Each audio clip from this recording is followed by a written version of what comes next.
précédemment dans les Sœurs du Djihad. Pour des raisons de sécurité, il m'a été interdit d'utiliser Internet. C'est des frères qui t'ont interdit? Exactement. Tu me dis dès que tu seras prête. Et à partir de ce moment-là, on te donne un itinéraire. Dès que tu es en Turquie, c'est comme si tu étais là. Pour le martyr, Inch'Allah, de la femme, c'est exactement pareil que l'homme.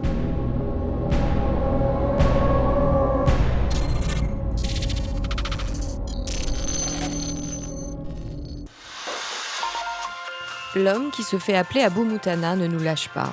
Dans notre enquête, aucune trace de lui. Alors on insiste. Allô? Ouais, ça va quoi? Moi je veux savoir comment tu m'as trouvé. Tu peux pas me trouver juste avec mon pseudo. Il y a quelqu'un qui a dû te le donner. Quand t'es un modérateur, tu les trouves. Je suis modérateur de plusieurs chaînes, pas qu'une seule. Sur Sabre de Lumière, t'étais modérateur? J'étais membre. Notre sœur virtuelle Marie était aussi membre de Sabre de Lumière, une chaîne ultra-violente animée par un Français de Daesh qui exhortait à mourir en martyr. 16 ans plus tôt, une sœur a incarné le martyr. C'est Malika El Haroud. Le 9 septembre 2001, cette belgo-marocaine est en Afghanistan. Son mari, Abdesattar Darman, appartient à un groupe de soutien d'Oussama Ben Laden. Avec un complice, ils se font passer pour des journalistes et accèdent au commandant Massoud, l'ennemi des talibans. Son complice fait exploser sa ceinture TNT. Massoud meurt, les terroristes aussi. 2 jours plus tard, Al-Qaïda frappe l'Amérique. Malika El Haroud devient une icône. Oui, nous sommes des islamistes radicaux. Cela vous fait peur car vous êtes manipulés par les médias complices. Comme le disait Oussama Ben Laden, si le fait de tuer ceux qui tuent nos enfants vaut l'appellation terroriste, eh bien oui, nous sommes des terroristes.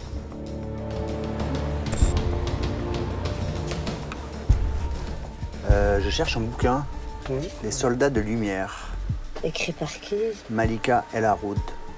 Ça me dit quelque chose. Je pense qu'on l'a plus. Nous avons retrouvé des ex-membres du Centre islamique de Bruxelles. À la fin des années 90, le prédicateur est un certain Bassam Ayachi. Bassam, pour nous, c'était l'échevin de la jeunesse. À Molenbeek, il disait qu'il faut combattre dans la voie de Dieu. D'origine syrienne, le cheikh Bassam Ayachi est pour les islamistes belges un véritable gourou. Dans son centre islamique, Malika El Haroud rencontre son futur mari Abdesattar Darman, l'assassin du commandant Massoud. Ils disaient on vit toujours sous occupation. Il y a les Américains, il y a les Russes à l'époque, après l'Afghanistan, donc il fallait faire un djihad, guerrier. À cette époque-là, Massoud, avec l'Alliance du Nord, il avait quand même été le bras armé des Américains. Parce que les Américains avaient besoin des gens, des Afghans. Donc il y a eu quand même, je pense, un préparatif ici.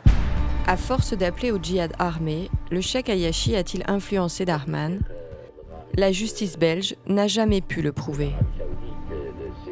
En décembre 2001, quand elle rentre d'Afghanistan, Malika El Haroud est auréolée de son nouveau statut, veuve de martyr.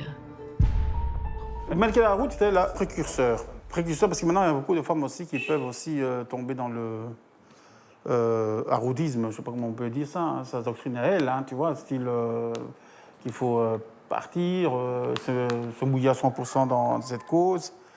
Voilà, combat face à face. Parce qu'elle, bon, en tant que femme de martyr, bon, elle est déjà protégée, enfin, elle a déjà son poste au paradis. D'être aussi une dame d'islam, hein, il faut avoir le courage. Hein, donc moi, je vois pas qu'est-ce qui peut les arrêter. Rien n'arrête Malika El Haroud. En 2004, on la retrouve en Suisse.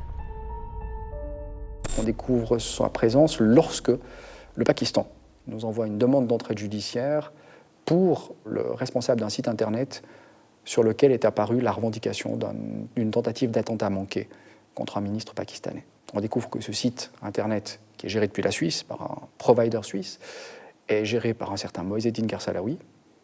On va commencer à enquêter sur ce personnage et très vite on découvre, oh surprise, que Moïseddine Karsalaoui est marié religieusement à Malika El Haroud et que Malika El Haroud habite avec Moïseddine Karsalaoui à la frontière entre la Suisse francophone et la Suisse germanophone, dans un petit village qui s'appelle Gand.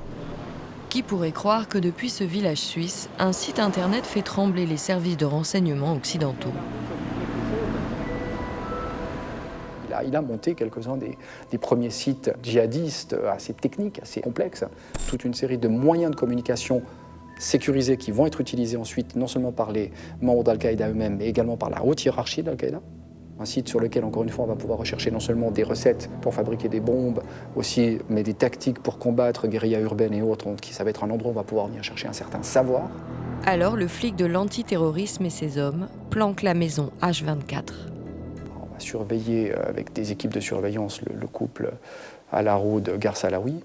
À ce moment-là, on a une dynamique qui est très clairement établie. Vous avez un homme qui déjà s'est approché, c'est Moez Eddine qui était allé à la rencontre de Malika en allant en Belgique faire signer à Malika son bouquin, Les soldats de lumière.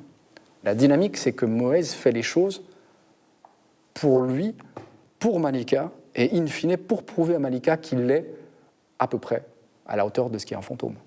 Le fantôme, c'est le fantôme d'Abdesattar Darman, le deuxième mari de Malika Al-Haroud, l'homme qui a tué le commandant Massoud. Il faut lutter contre Abdesattar Darman.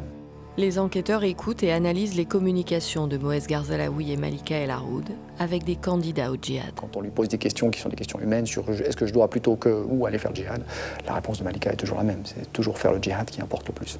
Elle explique à un père de famille qui lui demande s'il doit partir en Afghanistan, alors qu'il dit clairement que son épouse vient de mettre au monde un enfant et qu'il lui dit, Malika lui dit non mais il faut y aller, quoi, pas de problème, ça fait partie de ton rôle, c'est ce que tu dois faire, il faut y aller. Et ta femme, si tu devenais à mourir, serait très fière et très heureuse.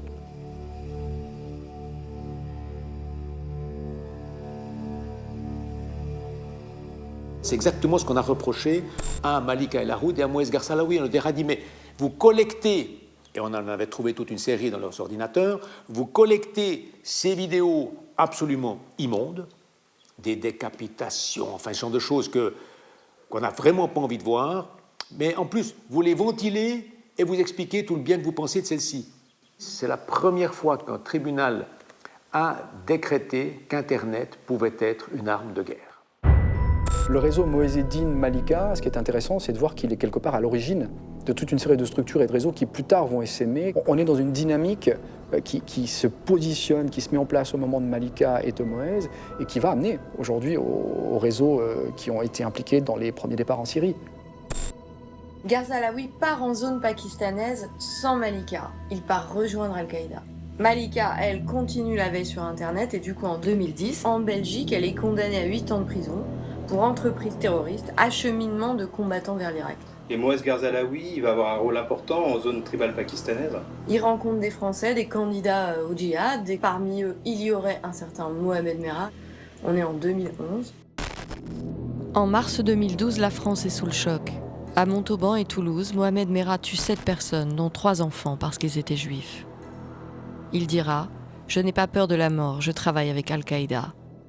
Moez Garzalaoui est désigné comme son mentor.